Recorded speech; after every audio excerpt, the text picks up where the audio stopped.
Les mozzarella bleues fabriquées en Allemagne et arrivées dans le Trenta via Vérone ne sont pas toxiques. C'est ce que garantit le procureur en chef de Trento, Stefano Dragone, qui en exclut la toxicité tout comme la comestibilité. Il a expliqué que les premières analyses attribuent la coloration bleuâtre particulière à une bactérie présente dans le liquide de réfrigération. Les détaillants n'ont donc aucune responsabilité, explique le magistrat. Le marché ressent néanmoins du problème de la mozzarella bleue. Les gens achètent désormais les laitages et les fromages avec une certaine méfiance à l'égard des étiquettes et une bonne dose de résignation au royaume des produits frais des supermarchés du Trentin. 90 nouvelles caméras seront installées à Trento. Il s'agit de la dépense la plus significative de la variation du bilan approuvé récemment par le conseil municipal. Le projet TEAM prévoit l'installation sur le territoire des césieux électroniques fonctionnant 24 heures sur 24. Il a également été programmé de réaliser 2 nouvelles centrales de contrôle à la préfecture et au poste de gendarmerie et d'adopter la centrale opérationnelle de la police municipale. Les caméras viendront s'ajouter aux 140 autres qui surveillent le trafic, Piazza Dante et même le cimetière. Sauf imprévu, le projet devrait se terminer en automne 2011.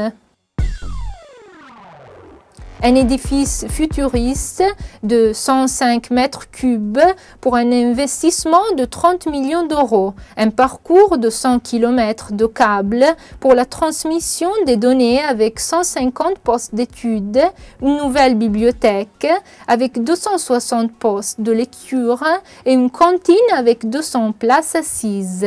Ce sont les chiffres du pôle technologique de Povo, inauguré les jours derniers, qui abritera les salles et les laboratoires des facultés d'ingénierie et de sciences mathématiques, physiques et naturelles de l'Université de Trento. Le nouvel édifice a été dédié à la mémoire du physicien et enseignant Fabio Ferrari, décédé en 2007, avec une plaque visible à l'entrée de la structure.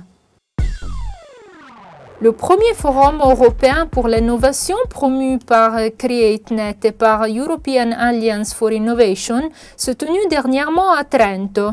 L'univers des entreprises, de l'administration publique et de la recherche dans le secteur de l'Information and Communication Technology s'y sont confrontés durant ces 3 journées. À ce sujet, le Trentin, comme affirmé durant le forum, est le district Wi-Fi le plus vaste d'Europe, avec la fibre optique diffusé partout et le réseau à large bande qui sera disponible pour toutes les familles en l'espace de 3 ans.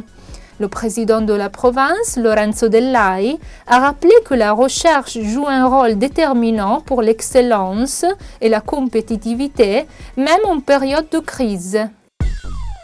Les refuges de montagne se rénovent, des connexions à Internet à l'utilisation d'énergie propre. Le refuge ai Caduti dell'Adamello, connu entre autres pour avoir accueilli le pape Jean-Paul II et l'ancien président de la République Sandro Pertini, mise sur l'hydrogène. Un système étudié à l'Université de Trento permettra sous peu de produire de l'hydrogène à partir du soleil et de l'eau en utilisant les capacités de l'installation photovoltaïque présente sur la structure qui donne sur le glacier de la Lobbia Alta.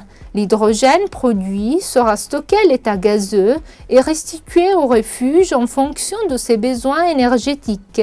Les travaux pour la réalisation de l'installation sont presque terminés. 5 concerts sous les étoiles dans le cadre prestigieux de la cour du Palais Thun à Trento. C'est ce que prévoit l'édition 2010 de Contrada Larga, la kermesse des concerts qui animera comme d'habitude l'été du chef-lieu trentin. Le programme débutera le 7 juillet avec l'ensemble Zandonai et se terminera le 24 août avec l'orchestre Haydn. Il y aura également cette année des grandes performances musicales et des surprises pour le public le plus fidèle, mais aussi pour les néophytes. Au programme de Contrada Larga, les 5 soirées, dont l'entrée gratuite, seront suspendues en cas de mauvais temps.